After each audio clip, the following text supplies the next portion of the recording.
Hi, I'm Catherine from Arizona. Please like and subscribe. When I was born, my parents were very young. Dad was an inventor, and Mom was an aspiring model. Mom spent most of her time at auditions and fancy parties, while Dad and I stayed home in his lab. The two of us would go from business to business trying to sell Dad's inventions, but no one ever bought anything. I love that Dad let me help with his experiments, even though I was clumsy. Like once when I was 7, I tripped over my shoelace and ended up spilling some beakers, and the whole lab stank of rotten eggs. Nobody could pass by our house for a week without gagging. Another time, I left a burner on the lab and went to the park, and by the time I returned, I found a fire brigade outside the house.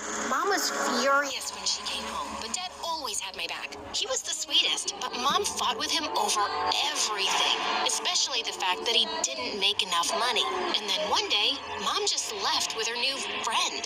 Dad said she was going on a business trip and would be back soon. Well, Mom never came back, and Dad did his best to keep me happy. Once when I was 9, we were at the supermarket and Dad picked up the last bag of marshmallows when suddenly a lady started yelling at him. "Hey, I was about to take that. Give that to me." "Ma'am, I picked them up first." "So what? I saw them first. Don't you have any manners? It's ladies first." Dad gave the bag to her, but I was furious. He was just too nice, and I had to protect him. Plus, there were marshmallows on the line. I acted nice and offered the lady some gum. And seconds later, the witch started to scream.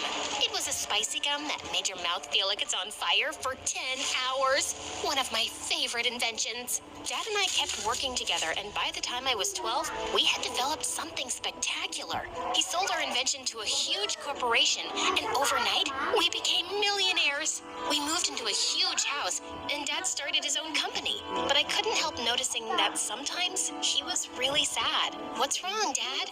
"Nothing, honey. I'm totally fine." Then one day, a magazine named him the city's most eligible bachelor, and suddenly, he was going on dates every weekend. I was jealous. For so long, it had been just the two of us, but Dad seemed happier.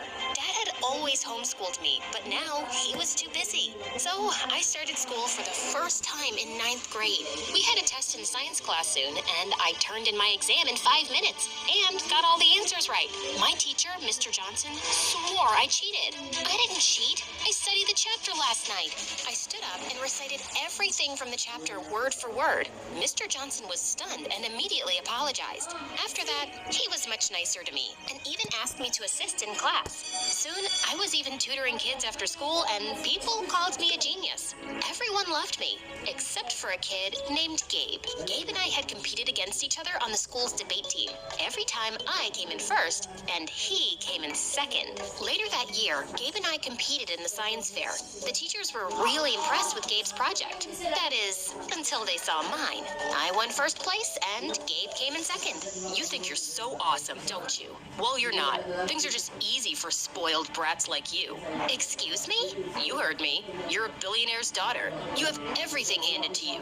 People only love you because of your money. Your dad probably buys you the first prize every time. I didn't want to admit it, but his words did hurt. I knew Dad gave a lot of donations to my school. Did everyone just like me because of my father?